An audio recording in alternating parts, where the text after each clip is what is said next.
et nous pourrons également te dire comment tu peux procéder pour acquérir ton bien immobilier.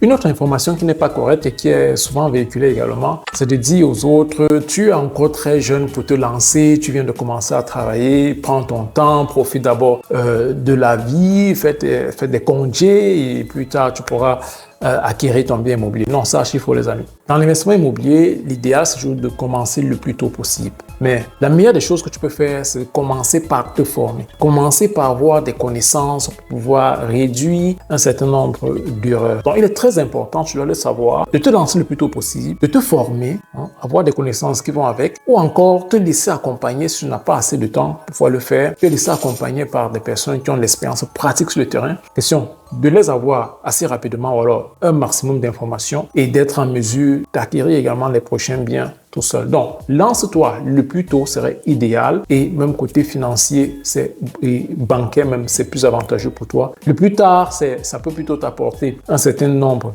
d'inconvénients avec les charges qui vont augmenter et bien d'autres choses dont on pourrait y revenir. Donc, le plus tôt, c'est idéal.